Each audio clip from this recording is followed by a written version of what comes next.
Olá, boa noite. Vamos então, como costumamos fazer, uma prece, para que a gente possa se harmonizar um pouco, receber uma instrução do plano espiritual e nos dar a certeza de que estamos bem acompanhados no momento de oração. Então eu vou solicitar que a gente feche os olhos. Deus de amor e bondade, Senhor Jesus Cristo, Espíritos de luz que nos iluminam, que nos ajudam, que nos protegem. Nesse momento, nesse instante, te pedimos que consigamos filtrar das nossas imperfeições a luz que nos é enviada, para que possamos compreender um pouco mais profundamente, avançar com um pouco mais de qualidade espiritual e temos a certeza de que este trabalho segue na direção determinada pelo Cristo e que as sementes são de sua semeadura e não da nossa. Muito obrigado, Senhor Jesus, irmão maior, obrigado, Senhor Deus, obrigado aos Espíritos, que seja feita a tua vontade, que assim seja. Eu vou ler um trecho breve do Evangelho segundo o Espiritismo, que fala sobre ressurreição e reencarnação. Só um trechinho aqui do capítulo 4, com o título Ninguém pode ver o reino de Deus se não nascer de novo. A reencarnação fazia parte dos dogmas judaicos sob o nome de ressurreição. Só os saduceus, que pensavam que tudo acabava com a morte, não acreditavam nela. As ideias dos judeus sobre este ponto, como sobre muitos outros, não estavam claramente definidas, porque não tinham senão noções vagas e incompletas sobre a alma e sua ligação com o corpo. Eles acreditavam que um homem que viveu podia reviver sem se inteirarem com precisão da maneira pela qual o fato podia ocorrer. Designavam pela palavra ressurreição o que o Espiritismo mais judiciosamente chama reencarnação. Com efeito, a ressurreição supõe o retorno à vida do corpo que morreu, o que a ciência demonstra ser materialmente impossível, sobretudo quando os elementos deste corpo estão desde há muito dispersos e absorvidos. A reencarnação é o retorno da alma, ou espírito, à vida corporal, mas em outro corpo, novamente formado para ela. Desculpa. E que nada tem de comum com o antigo. A palavra ressurreição poderá sim ser aplicada a Lázaro, mas não a Elias nem aos outros profetas.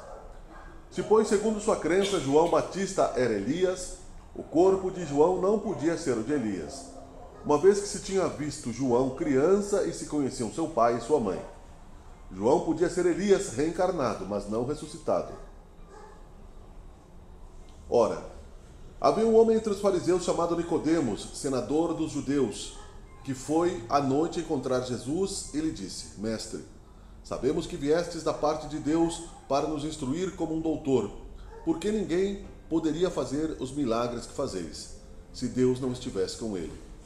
Jesus lhe respondeu: em verdade vos digo, ninguém pode ver o reino de Deus se não nascer de novo. Nicodemos lhe disse: como pode nascer um homem que já está velho? Pode ele entrar no ventre de sua mãe para nascer uma segunda vez? Jesus lhe respondeu: em verdade vos digo, se o homem não renascer da água e do Espírito, não pode entrar no reino de Deus. O que é nascido da carne é carne, e o que é nascido do Espírito é Espírito. Não vos espanteis do que eu vos disse, que é preciso que nasçais de novo. O Espírito sopra onde quer, e ouvis sua voz, mas não sabeis de onde ele vem e para onde ele vai. Ocorre o mesmo com todo homem que é nascido do Espírito. Nicodemos lhe respondeu: como isso pode se dar? Jesus lhe disse: que sois mestre em Israel e ignorais essas coisas? Em verdade vos digo que não dizemos senão o que sabemos e que não testemunhamos senão o que vimos. Entretanto, vós que não recebeis nosso testemunho. Mas se não me credes quando vos falo das coisas da terra, como me crereis quando vos falar das coisas do céu? E assim por diante. Falando sobre ressurreição e reencarnação, a gente vai conversar um pouquinho sobre isso, justamente porque eu pensava sempre como a gente coloca essas exposições espíritas no YouTube, no Facebook, para que o povo possa também compartilhar e escutar. O título seria: Como eu posso ter uma religião sendo imperfeito? Como eu posso ser imperfeito e acreditar em Deus? Me descobri imperfeito, e agora? Exatamente o que a humildade vai nos trazer.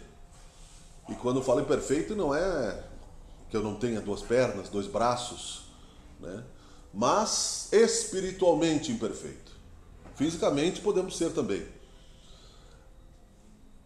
A necessidade de entrarmos no Espírito de Jesus Cristo é tão grande hoje em dia que nos obriga, assim, a tirarmos o medo da religião, que significa nos religarmos a Deus. Religare, ou seja, voltarmos à nossa origem divina, que é o que Ele quer que nós façamos. Por isso permitiu que Jesus viesse ao plano físico, se materializasse, nascesse como carne e nos desse o caminho, a verdade e a vida. Eu gosto bastante de costurar essas parábolas de Jesus, porque elas são tão maravilhosamente feitas por Ele, que elas nos dão um norte, independente daquilo que somos hoje.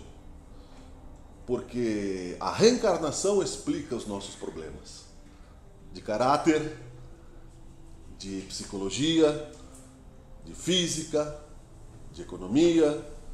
A ciência da reencarnação nos dá, então, uma grande possibilidade de estudarmos aquilo que nós precisamos saber para sermos felizes, que é o nosso objetivo. Repetitivamente temos falado isso.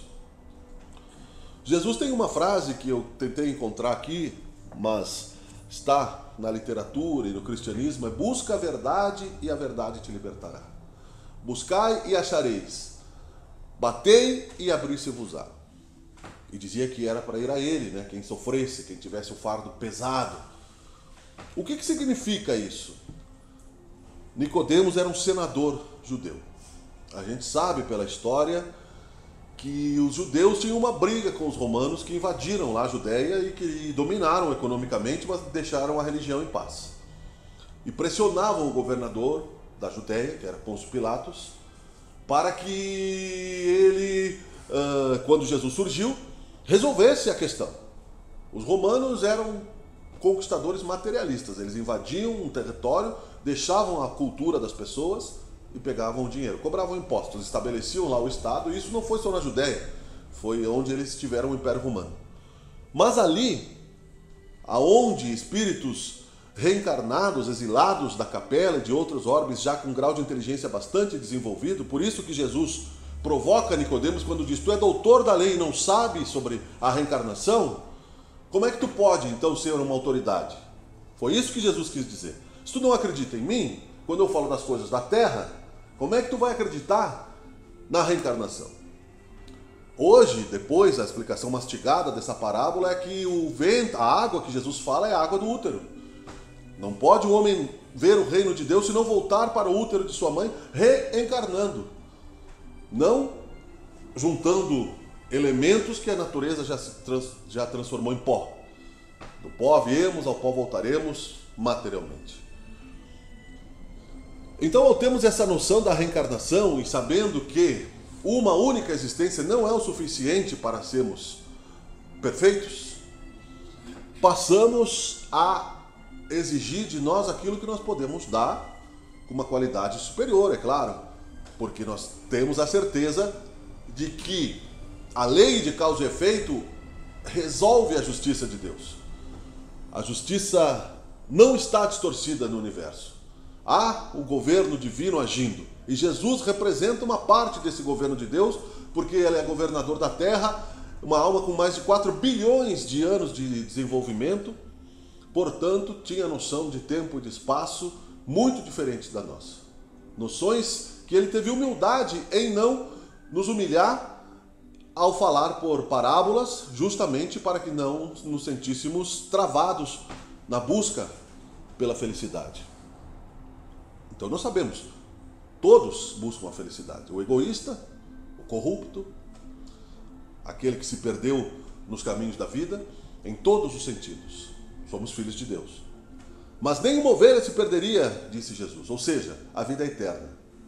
Sendo a vida eterna, nós tendo essa compreensão filosófica, racional, a fé compreendida de uma maneira clara para o nosso cérebro, que já se desenvolveu intelectualmente bastante, nós não somos mais espíritos primitivos, nós somos espíritos regenerados ou em fase de regeneração.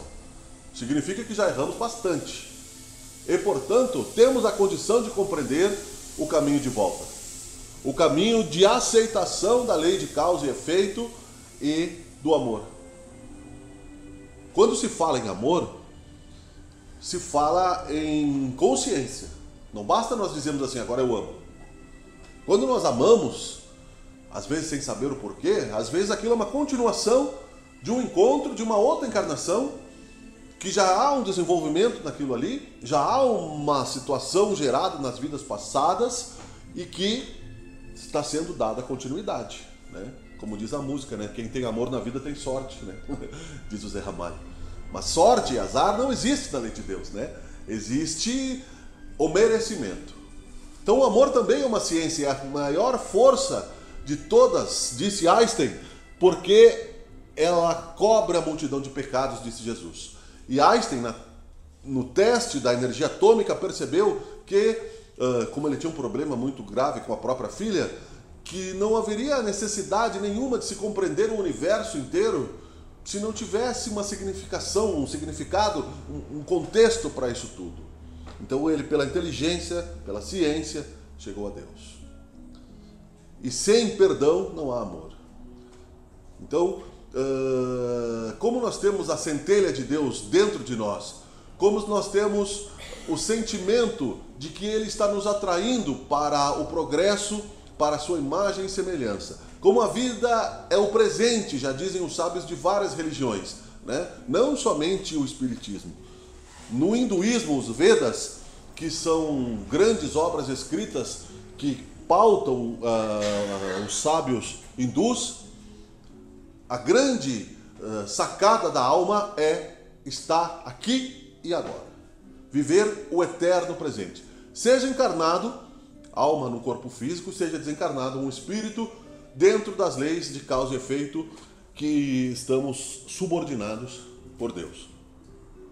Entenderemos isso com mais razão quando a lei que está gravada em nós passa a se auto-experimentar. Então, onde não há amor, há dor. E vice-versa. Não foi criado por Deus a dor. A dor é apenas uma dualidade que nós temos para compreender o que é o certo, o que é o errado. Para que nós não possamos depois justificar que hajam privilégios na lei divina, que alguém recebeu mais do que outro, na balança do amor e da bondade e da criação divina, existiriam filhos preferidos de Deus. Fomos criados e ainda somos, porque Deus ainda trabalha, irmãos nossos, mais velhos ou mais novos, no grau de evolução espírita, simples, puros, para expandirmos a nossa consciência eternamente. E aí vamos conhecer as coisas de acordo com a lei. A lei que é amar. É doar, é receber, é interagir, é viver em sociedade, é absorver, é transformar, é crescer, nascer, viver, morrer, estar livre do corpo no plano espiritual, esperar, planejar, voltar para o corpo cada vez para frente. A alma não retrocede. Allan Kardec definiu a alma como um espírito encarnado. O espírito também não retrocede, estaciona. E pode estacionar num grau de evolução que pode durar, no cálculo matemático da Terra, longas datas. Recentemente eu vi uma palestra do Dr. Emerson, e ele fala que há um livro chamado Os Exilados da Terra, onde o espírito de Adolf Hitler está exilado neste planeta há 40 mil anos atrás, em termos de evolução comparado com a Terra, num corpo primitivo, Neandertal, para reparar o mal que ele fez. Não foi aniquilado por Deus. Lá ele vai lapidar a sua inteligência, que é profundamente grande, mas profundamente cruel. Antes dele ser Adolf Hitler na Alemanha nazista, Ele era o rei Davi, que está na Bíblia. E depois das atrocidades, ficou 1000 anos preso no plano espiritual para que o cristianismo se consolidasse. Ele fez seguidores, criou uma cidade espiritual chamada A Cruzada. E a cidade espiritual chamada A Cruzada tem a bandeira do nazismo. Tinha na época, e ele reencarnado intuiu a bandeira do nazismo e criou o nazismo, que é a suástica, né, invertida, ou seja, a roda do progresso invertida, porque ele quer dominar. Né? Então se surgem assim muitas teorias, como a dos anjos caídos, de Lúcifer e de espíritos que desafiaram o universo achando que poderiam vencer a Deus. Mas não existe essa batalha entre o bem e o mal a não ser dentro de nós. Né? Somente dentro de nós é que pode existir o bem e o mal. Porque aqueles mesmos espíritos que Hitler acabou trucidando na figura dos judeus, quase 6 milhões de almas, eram seguidores dele no plano espiritual que também tinham o mesmo sonho de domínio e que viviam com ele naquela cidade. E ele não os reconheceu. Ou seja, Deus escreveu certo por linhas tortas. Infelizmente para esse espírito, né? Porque Jesus disse, é necessário que venha o escândalo, mas ai daquele por quem ele vier. Ou seja, acabou sendo o estopim de um resgate kármico dessas pessoas, mas assumindo para si uma grande responsabilidade e que vai poder, depois de séculos reencarnando em planos inferiores, se regenerar. Não existe alma perdida, não existe plano perdido, porque Deus estaria fracassando se uma das suas criaturas fosse destinada para o mal. O mal não é obra de Deus. E Deus é perfeito. Deus é tudo aquilo que não é obra nossa. Nós é que ainda não somos perfeitos. E não sendo perfeitos, temos que administrar as nossas nuances de problemas, exercitando a vida, vivendo, gostando de viver. O que faz alguém que tem uma grande capacidade empresarial? Ele resolve os problemas. Ele busca a solução porque ele acredita, diz aqui no próprio Evangelho, ele tem uma fé e ele sabe que se ele agir, ele vai ter resultado e acaba criando empregos, criando progresso, criando grandes indústrias, criando desenvolvimento. A fé espiritual é igual. Precisamos, portanto, entender a reencarnação para saber que já existimos antes de estarmos aqui neste corpo, parcialmente presos, né? Porque só podemos sair dele com a ordem de Deus. Né? Hoje desencarnou o pai de um amigo meu, eu disse para ele, essa é uma decisão de Deus, não é? Então a gente tem que se conformar, porque Deus decidiu, de acordo com o livre-arbítrio daquela pessoa, de acordo com o que ele fez na vida dele, Deus decidiu. O suicídio é crime, o suicídio é como um assassinato, nós estamos matando aquilo que não é nosso, porque este corpo não nos pertence, senão nós poderíamos simplesmente abrir um fechecler, sairmos e a nossa alma estaria livre. A liberdade, ela está de acordo com a utilização da consciência. Se estamos num planeta de provas e expiações, significa que não estamos mais num planeta primitivo, como Hitler retornou casinhas para trás, sem esquecer o que ele foi, parcialmente, graças à lei da reencarnação, temos o mérito do esquecimento, a bondade, não é o mérito, a bondade, a misericórdia do esquecimento, para que ele possa recomeçar a sua jornada. Lá, como ele vai estar convivendo com almas mais atrasadas ainda, ele vai gerar, de certa forma, um progresso. Primeiramente, vai cometer os mesmos erros. Depois, com mais força, com mais experiência, com mais vigor, vai acabar se regenerando, vai sentir saudade do paraíso perdido e vai pagar centavo por centavo o mal que ele fez. Assim como nós. Porque quem sou eu para dizer que eu nunca errei? Quem eu sou neste mundo ou no outro plano para dizer que em vidas passadas eu nunca fiz nada que prejudicasse o meu próximo? É uma grande arrogância. Caso contrário, seríamos missionários, enxergaríamos a luz, faríamos milagres, e assim não é. Então aqui tem no Evangelho a justiça das aflições. Se eu não consigo encontrar a causa dos meus problemas nesta encarnação, se eu não consigo entender por que eu não me entendo com algumas pessoas, por que economicamente as coisas não acontecem, por que os sonhos demoram para se realizar, por que o tempo passa tão rápido e muitas vezes nós temos conflitos, por que nós temos ansiedades, problemas psicológicos, medo da morte. Se eu não encontro isso na minha atual existência e eu saio do ponto do útero da regressão da minha mãe, o meu espírito já vivia antes disso. Meu corpo não. Porque os corpos que eu ocupei em vidas passadas são cascas que ficaram para trás. como cascas de banana que voltaram para a natureza. O meu espírito vai seguindo como um motorista. Eu troco de carro muitas vezes durante uma encarnação, mas, porém, eu não troco a consciência. Eu sou a mesma pessoa. Eu sou o mesmo ser. Hoje eu tenho um CPF, eu tenho uma identidade, eu tenho um endereço, eu tenho uma identificação, mas, porém, no plano espiritual, eu tenho uma outra identidade que é o fio da meada que se soma entre as minhas encarnações. Sou, portanto, um espírito eterno, imortal. Vim de Deus, né? Deus não teve começo nem fim, nós tivemos começo. Deus pensou, vou criar um espírito, né, do Miguel Brambila. E criou, e me deu um nome. E ele não vai morrer. E assim como cada um de nós. Isso é muito bom. Porque se eu sou um artista, que eu gosto de ser um artista, eu não estou preocupado com a fama imediata, eu estou preocupado com a arte. Se eu sou um filósofo, eu não estou preocupado com a fama, eu estou preocupado com a filosofia. Se eu sou um cientista, um médico, eu não estou preocupado com o imediatismo em não vencer a morte, eu estou preocupado em me aprofundar, em compreender as questões filosóficas da vida. É de alguém o carro, não? Não. Podia ser o meu, né? Então, a gente precisa ter vontade de se transformar para entender o Espiritismo. Não basta dizer Senhor, Senhor, disse Jesus. Então veja como assim, eu sempre citei isso, e isso desde que compreendi o Espiritismo no início, ou encontrei o Espiritismo nesta vida, há uns 40 anos atrás, 30, que não compreendemos ainda, nem Cristo. Mas a gente vai entendendo com a soma de conhecimentos, um romance, um filme, uma reflexão, uma mensagem, uma dor, um sofrimento, uma perda. A gente vai vendo como isso é bênção para nós. E ele dizia, não basta dizer Senhor, Senhor, para entrar no reino dos céus. Há um episódio num dos livros espíritas muito bons, onde André Luiz, eu não sei citar exatamente o livro, mas sei citar a situação. André Luiz estava num resgate no umbral, no plano inferior, buscando almas para levarem para os planos de socorro. E eles tinham redes magnéticas. E eles jogavam, as pessoas pediam socorro, e eles jogavam as redes magnéticas. Algumas pessoas conseguiam pegar aquela rede e sair daquela lama, e outras não.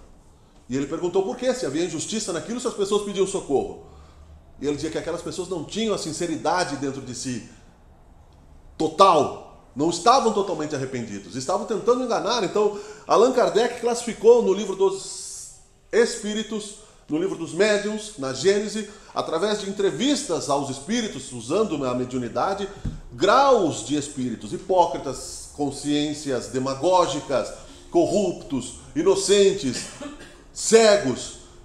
Porque se uma encarnação só não é o suficiente para que eu evolua e eu fique a imagem e semelhança de Deus, se eu desencarnasse agora, eu vou desencarnar com a consciência que eu tenho agora. Eu não vou desencarnar e me transformar num gênio repentino, sem trabalho. O trabalho é o nosso merecimento, a cada um será dado segundo as suas obras. É muito, disse Jesus, é muito fácil de compreender na teoria. Costurar as parábolas de Jesus, botar isso dentro da lei da reencarnação, da lei de causa e efeito, e entender que somos eternos e que o caminho da felicidade está psicologicamente associado a isso, não teremos mais a sensação de que somos vítimas de alguém. Porque não existem vítimas. Pode existir uma injustiça, mas não existem injustiçados. Porque se eu sou assaltado, assassinado, uma bala perdida, isso está na minha lei de causa e efeito. Eu emiti esta violência e ela vai voltar para mim. A não ser que em tempo eu me regenere, eu me arrependa, eu faça suficiente caridade para que o amor cubra a multidão de pecados. Caso contrário, será sempre o ciclo do mal. Que eu criei, porque Deus me deu essa liberdade. Como eu me lambuzasse com as tintas, somos deuses criadores. Como eu digo sempre, é fácil, né, na hora de inspiração falarmos, mas depois na hora da prática, só que isso vai se aprofundando em nós, sim. Vai nos dando freios. A gente vai perceber que é bom mergulhar na parábola, na missão, na compreensão de Jesus, independente das nossas mazelas pessoais. Não precisamos sentir vergonha, porque Deus sabe quem nós somos. Ele é Deus, Ele que nos criou. Nossos filhos nós não conhecemos, totalmente, porque eles são espíritos. Nós conhecemos parcialmente pela inocência que eles apresentam, mas depois de um tempo a gente já não conhece mais. Ninguém sabe o que os filhos adultos fazem longe de nós. Portanto, não nos surpreendamos com o que acontece com eles, porque eles têm o livre-arbítrio deles, eles são espíritos. Mas Deus não, Deus está dentro de nós também, Ele é o nosso Pai, Ele sustenta o universo.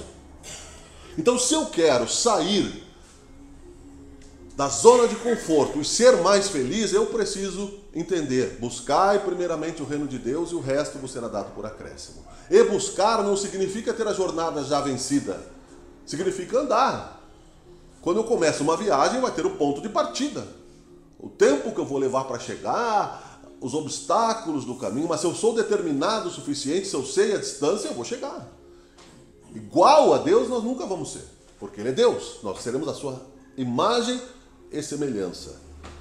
E é por isso que o Espiritismo foi feito e formatado para um plano de provas e expiações, para espíritos em fase de regeneração, falíveis, possíveis de quedas, sujeitos a tentações. Nós estamos ainda na faculdade do Espírito, nós estamos ainda nos planos secundários, não somos mais primitivos, mas estamos em regeneração. Como eu disse, já erramos, sofremos, pagamos uma parte, outra parte, está em moratória porque Deus nos dá caridade. Se nos encontra fazendo bem, o inimigo, Deus suspende a lei de causa e efeito que nos faria pagar imediatamente, e nos dá, na parábola dos talentos é dito isso, a chance de reconstruirmos a nossa obra de uma maneira diferente. Somos construtores de nós mesmos.